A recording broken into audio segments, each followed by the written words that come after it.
তুমি সবাই ফুটবল মানে মেসি এখনকার দিনে হুম আমার ছেলে খুব মানে এটা নিয়ে কালকে না অনেকদিন থেকে বলছে, কালকে থেকে খুব বায়না করছিল। হুম আমরা তার আগে প্ল্যানিং করেছিলাম, সেই জন্য আমি আর আমার ছেলে গিয়েছিলাম হুম দেখতে। হুম আহ,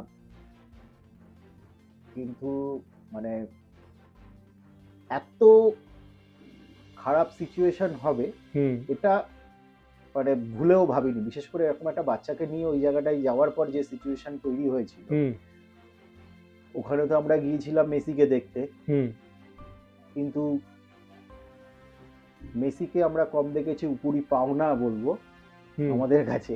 হুম যে আমাদের ক্রীড়ামন্ত্রী হুম আর একজন বিধায়কের ওয়াইফ, হুম তারাই ওখানে, আরো অনেকে, মানে সবাইকে তো চেনা সম্ভব না। হুম উম,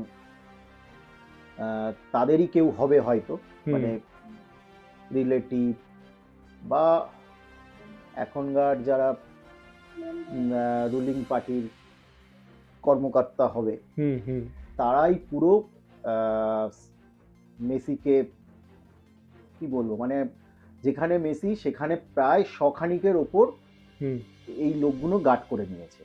আচ্ছা এবং তাতে কি হয়েছে, আমরা কোনো কিছুই মেসিকে দেখতে পাচ্ছিলাম না। হুম এবং তার সঙ্গেও আরো দুজন খুব বড় মাপের প্লেয়ারের ছিল, তাদেরকেও দেখা যাচ্ছিল না। হুম আহ, আমার ছেলে খুব বায়না করছিল কি হলো ব্যাপারটা, তারপরে যাই হোক জয়েন্ট স্ক্রিনে কিছুটা দেখতে পাওয়া যাচ্ছিল। হুম সেটা তো টিভিতে বসে বাড়িতেও দেখা যায়। রাইট সেইভাবেই দেখে আমরা দেখছিলাম। এবং তখন চিন্তা করছিলাম যে আরো অনেকের সঙ্গে কথা হচ্ছিল, যারা তারা প্রচুর টাকা সবাই টিকিট কেটে বিভিন্ন সিচুয়েশনে এসেছে, হুম অনেক অনেক দূরের থেকে এসেছে, হুম অনেক দূরের থেকে, মানে হুম আমাদের স্টেটের বাইরের থেকেও এসেছে। হুম তারাও বলছে এটা আমরা কি কি জন্য এসেছি আর কি দেখতে এসেছি।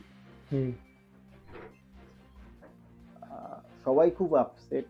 এবং হুম তার প্রতিফলন তো মেসি চলে যাওয়ার পর সেটা হুম স্টেডিয়ামের মধ্যে হয়েছে।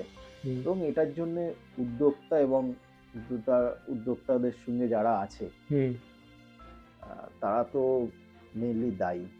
তারা যদি মনে করতো যে তাদের ফ্যামিলি প্রোগ্রাম করে তারা মেসিকে রাখতে পারতো, হুম এরকম দর্শকের এত টাকা নিয়ে, দর্শকদের কাছ থেকে মানে জনসাধারণের কাছ থেকে এত টাকা নিয়ে তাদেরকে দেখতে দেবো মেসি আসছে এইটা বলার থেকে, তারা তাদের ফ্যামিলি প্রোগ্রাম করে তাদেরকে রাখতে পারতো, কোনো অসুবিধা নেই, বা পার্টির প্রোগ্রাম করতে পারতো। হুম হ্যাঁ, সেখানে তাদের মতন তারা করতে পারতো। হুম এটা ওপেন একটা জায়গায় এইভাবে করা উচিত হয়নি।